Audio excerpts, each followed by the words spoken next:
Saat naturalisasi pemain keturunan Indonesia semakin melimpah, Malaysia justru terkena sial.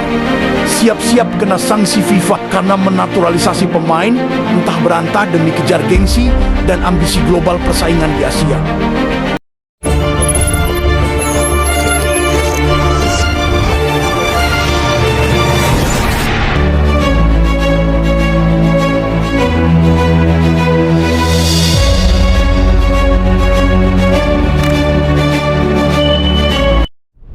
Meskipun jadwal pertandingan di round 4 masih agak lama, namun persiapan demi persiapan PSSI semakin dipersiapkan dengan serius mengingat semua kalangan menilai bahwa pertandingan di round 4 sangat ketat. Terbaru PSSI mempersiapkan laga pemanasan dan uji coba melawan dua negara Timur Tengah yaitu Kuwait dan Libanon sebagai persiapan round 4 di bulan September mendatang.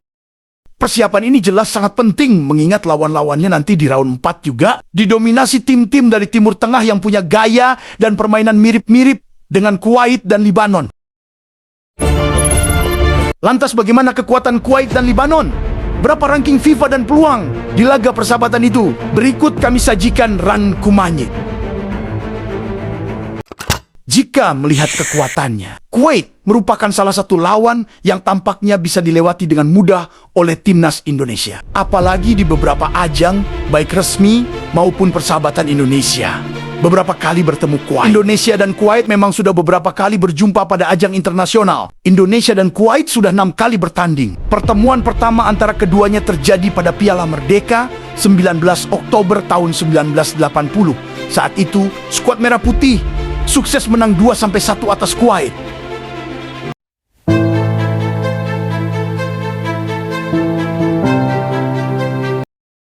Dan di tahun 2023 Indonesia berhasil mengalahkan Kuwait yang berada di ranking 134 dunia di kualifikasi Piala Asia dengan skor 2-1.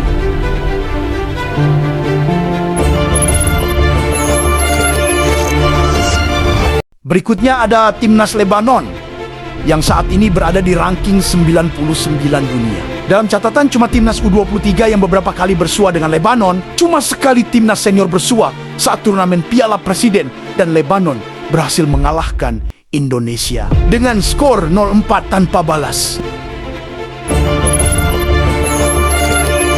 Beda dulu, beda pula sekarang. Dengan berkembang pesatnya kemajuan timnas Indonesia yang kini banyak diisi skuad pemain-pemain diaspora, peluang Indonesia terbilang tidak terlalu berat bersua Kuwait dan Libanon. Apalagi ajang ini cuma sebagai pemanasan untuk menghadapi round 4 nantinya. Dan terbaru beberapa pemain diaspora akan segera dipercepat prosesnya oleh PSSI.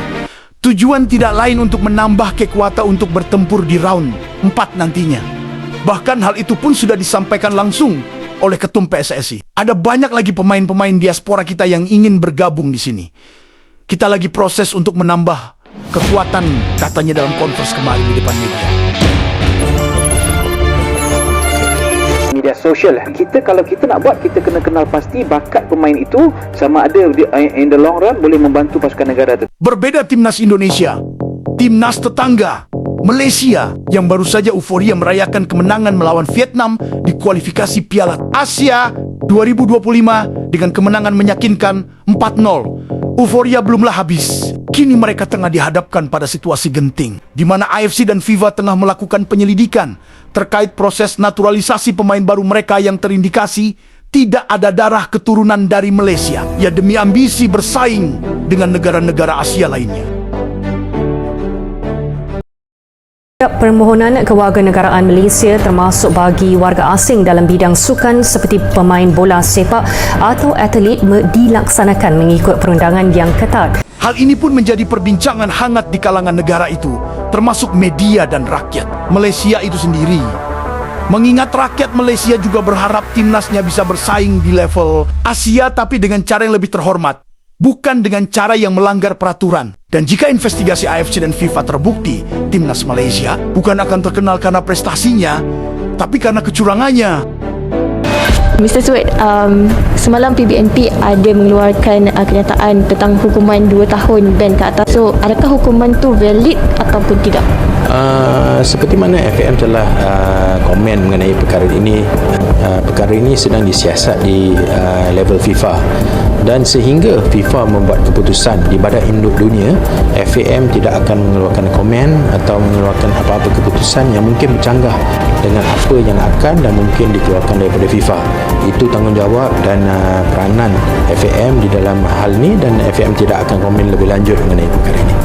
Patut kita nantikan hasil investigasi dari FIFA dan semoga timnas Malaysia bisa mendapatkan sesuatu yang diingini dari pecinta sepak bola di negaranya. Sama seperti timnas Indonesia tentunya.